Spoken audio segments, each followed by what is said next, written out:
Saludo a todos los que nos ven y nos escuchan a través de estos medios, aquí desde el Centro de Discipulado Mundial en Humacao, Pastora General Sandraí Oyola. Como habíamos expresado en episodios anteriores, hemos preparado una miniserie que hemos titulado Visionarios, cuyo objetivo es visibilizar por medio del conocimiento espiritual la importancia de tener una visión claramente definida, que tenga un alto sentido, significado y que sea directiva para la iglesia de Cristo. Debemos saber que Dios es un ser visionario, y que solamente los creyentes que portan su visión son capaces de vivir, impulsar y establecer el reino de Dios aquí en la tierra. Así que estaremos abordando en esta miniserie 4 conceptos espirituales, utilizando como base la Santa Biblia. Las Sagradas Escrituras nos muestran sin lugar a dudas las intenciones, los deseos y la voluntad principal y más relevante del Dios verdadero. De hecho, la evidencia en los documentos bíblicos superan cualquier creencia en una evolución que ha sido construida sobre fundamentos explicativos que dependen de la imaginación y de los tipos de inconsistencia interna dentro del propio modelo. Básicamente, para creer en una evolución cósmica o biológica, necesitamos más fe que creer en un Dios visionario como el originador de todas las cosas creadas y con propósito bien definido. Estos son los 4 conceptos que algunos de ellos ya lo exploramos. Por ejemplo, en el episodio 1 vimos la visión de Dios desde la eternidad. En el episodio 2, el día de hoy, vamos a ver la visión de Dios en el Antiguo Testamento. En el episodio número 3, la visión de Dios en el Nuevo Testamento. Y en el episodio número 4, la visión de Dios en el presente testamento. Estamos hablando aquí de una sola visión, no de 4, que nació en la eternidad y se comienza a revelar y establecer progresivamente desde Génesis hasta Apocalipsis, y la cual hoy continúa viva dentro de cada uno de nosotros, puesto que somos la visión de Dios materializada. Cuando leo la Escritura, puedo observar que cuando Jesús comienza en su ministerio a escoger discípulos, lo primero que les da es una visión. ¿Hacia dónde van? Por ejemplo, les dijo: haré de ustedes pescadores de hombres. Obviamente, esta expresión está relacionada con el plan redentor diseñado desde la eternidad. ¿Qué podemos decir al respecto? Que Dios, motivado por un amor absoluto, decidió crear a la especie humana para relacionarse con ellos y aún sabiendo que le fallarían. Por lo tanto, la visión de Dios consiste en salvar y sanar a sus creados y que éstos salgan a buscar a otros, porque dice la Biblia que nos amó con un amor profundo, ancho, inmenso, y que dio a su único hijo para esto.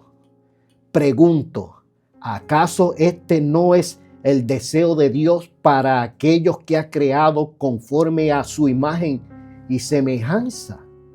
Y que el apóstol Pablo amplía esta revelación diciendo que fuimos creados a imagen y semejanza de su Hijo Jesucristo. Vamos a darle un breve repasito para poner en perspectiva, ¿no?, cómo nos estamos dirigiendo. Por ejemplo, la visión de Dios desde la eternidad tiene que ver con asuntos de naturaleza espiritual planificados antes de la creación del mundo. Dice la Escritura que Cristo es el Cordero de Dios que fue destinado para salvación desde antes de la fundación del mundo. La visión de Dios, número 2, en el Antiguo Testamento, tiene que ver con el comienzo de la creación a través de humanos, el establecimiento de una nación, sombras, tipos, anuncios proféticos, pactos y leyes. Esto con el propósito de preparar el camino para el nacimiento de ese plan visionario que desde la eternidad fue conformado por Dios. Por ejemplo, la Escritura nos muestra que el modelo del tabernáculo que Dios le ordenó construir a Moisés con todos sus rituales y elementos y que vemos en el Antiguo Testamento era figura y sombra de las cosas celestiales que eventualmente serían una realidad tangible, pero a otro nivel. Esto está en Hebreos 8. También el apóstol Pablo menciona en el Nuevo Testamento ciertos requisitos de la ley del Antiguo Testamento que eran sombra de lo que había de venir, puesto que en Cristo estamos completos hablando en términos de salvación. Colosenses 2:16. Y también la visión de Dios en el Nuevo Testamento tiene que ver con la concepción, nacimiento, crecimiento, muerte y resurrección del visionario Hijo de Dios. Tiene que ver con profecías cumplidas, discípulos escogidos, con la educación espiritual y transformación de estos, entre otros. La Escritura dice, y habitó entre nosotros. Dice, el Verbo fue hecho carne y habitó entre nosotros y vimos su gloria, gloria como el unigénito del Padre, lleno de gracia y de verdad.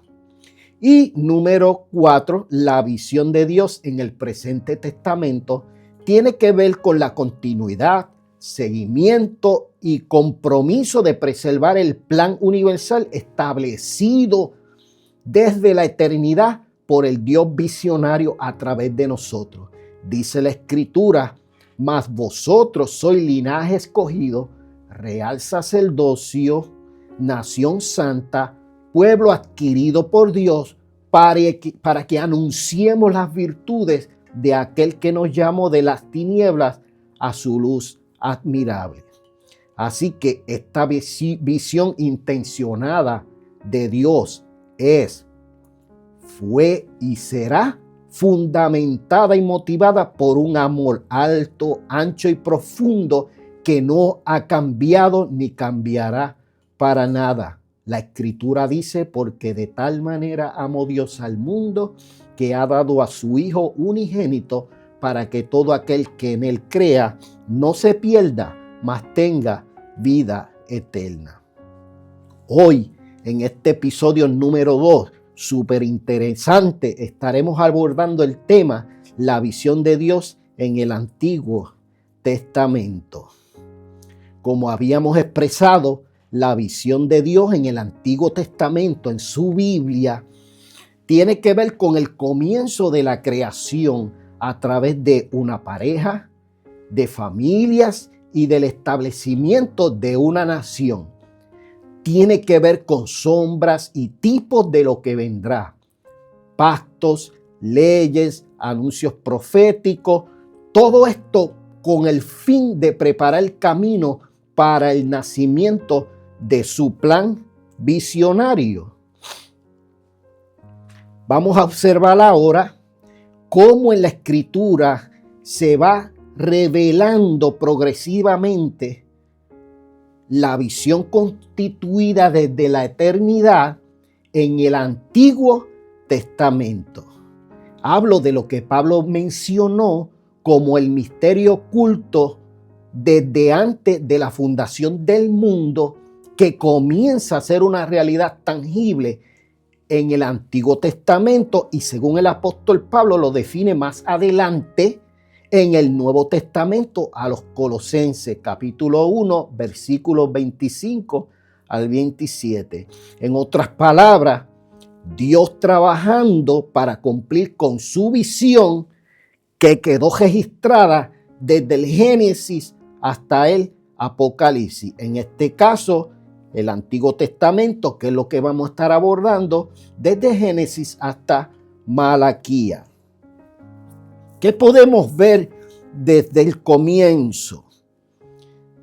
Que Dios comienza a dejar ver su plan, su visión. Y vimos que luego del pecado de Adán y Eva, comenzó a dejar ver su visión cuando Dios realiza el primer sacrificio. Dice en Génesis 3:21, y Jehová Dios hizo al hombre y a su mujer túnicas de pieles. Note que Dios mismo cubre a la pareja con pieles. Esto supone que hubo un sacrificio por causa de la desobediencia de la pareja. Así que la obra cumplida en la cruz del Calvario por Jesucristo, donde derrama su sangre para perdonar todos nuestros pecados, está implícitamente revelada en esta acción, en esta decisión que toma Dios de cubrir esta pareja con pieles de animales. Así que hubo derramamiento de sangre. También vemos que luego del pecado de Adán y Eva, comenzó a dejar ver su visión cuando le dictó sentencia a la serpiente. Dice Génesis 3:15, y pondré enemistad entre ti y la mujer, y entre tu simiente y la simiente suya. Esta te herirá en la cabeza y tú la herirás en el calcañar. Génesis 3:15. En esta sentencia dictada por Dios, deja claro que la simiente de la mujer derrotará a la serpiente. En la obra cumplida por Jesucristo en la cruz del Calvario, la simiente de la mujer, Jesús como hijo del hombre, logra derrotar a Satanás, que Cristo mismo le llamó la serpiente antigua, y ahí derrota y exhibe públicamente todos los principados y potestades de las tinieblas. Como dice Pablo, triunfando sobre ellos en la cruz. También podemos ver que en la primera ofrenda registrada en la Biblia, Dios se agradó de la ofrenda de Abel porque estaba relacionada con su visión. Dice la palabra, y Abel trajo también de los primogénitos de sus ovejas, de lo más gordo de ella. Y miró Jehová con agrado a Abel y a su ofrenda. Obviamente podemos asumir que la ofrenda de Abel está relacionada con Jesús. ¿Por qué? Dios entregó a su hijo como la mejor ofrenda que podía redimir y justificar a la raza caída por el pecado, con el fin de ofrecerle un camino hacia la restauración. También podemos observar en el llamado y pacto hecho a Abraham, Dios estaba definiendo aún más su visión de traer a través de su simiente al Salvador del mundo. Dice en Génesis 12:13, serás de bendición a todas las familias de la tierra. La bendición a todas las familias de la tierra vendría a través del pacto hecho a Abraham. Jesús es del linaje de Abraham, capaz de bendecir la familia de la tierra. También podemos ver en el Antiguo Testamento cuando Dios le pide su único hijo a Abraham para que se lo sacrificie, cómo la visión del Creador estaba presente en esta petición. Algunos versículos son en Génesis 22 del 1 al 14, no todo. El niño dice: papá, ¿dónde está el cordero para el sacrificio? Abraham le dice: hijo, Dios se proveerá de cordero. Abraham, le dice Dios cuando levanta el cuchillo: no mates a tu hijo. Ya conozco que obedeces porque no me rehusaste tu único hijo. Abraham alzó sus ojos y había un carnero atrapado en la rama. Lo tomó y lo sacrificó a Dios en lugar de su hijo. Aquí Dios le pide a Abraham sacrificar su único hijo. ¿Sabe? El hijo que Dios le había prometido, el hijo de la promesa. Pero Dios tenía un sustituto en su lugar. ¿Qué podemos ver en el Nuevo Testamento? Que Dios entrega a su único hijo Jesús como un sustituto para ser sacrificado en nuestro lugar. Dios no rehusó a su único hijo, a sí mismo, para llegar a esta tierra y ser sacrificado en nuestro lugar. También podemos ver en la vida de Moisés, Dios va definiendo aún más su visión de traer al Salvador de la humanidad a través de los hebreos. Dice, o podemos ver que Dios libera a los hebreos de los egipcios a través de Moisés y lo ordena establecer la Pascua. También cuando le ordenó construir un tabernáculo. Todo esto era sombra de lo que había de venir. Por ejemplo, la salida de los hebreos de su esclavitud en Egipto requería de un sacrificio que abriría el camino hacia la libertad. Este día donde murió un cordero se conoció como la Pascua, que debían celebrar de ahí en adelante. Cuando vamos al Nuevo Testamento, Jesús muere en la celebración de la Pascua, como el Cordero de Dios que quita el pecado del mundo para traernos libertad. También en el pacto hecho al rey David, Dios estaba declarando su visión de un rey eterno que vendría a través de su linaje. Segunda de Samuel, capítulo 7, 12 al 17, está esta historia registrada, este pacto que en parte dice esto: y será afirmada tu casa. Dios le dice a David: y será afirmada tu casa y tu reino, porque David era rey, tu reino para siempre delante de tu rostro. Será afirmada tu casa y tu reino para siempre delante de tu rostro. Y tu trono será estable eternamente. Y conforme a esta visión habló el profeta Natán a David. Este pacto davídico que Dios establece implícitamente apuntaba al Rey de Reyes, Jesucristo, como un establecimiento de gobierno espiritual permanente. De hecho, Lucas en el Nuevo Testamento así lo confirma. David era rey y le está diciendo: de tu simiente vendrá un rey que su reinado no tendrá fin.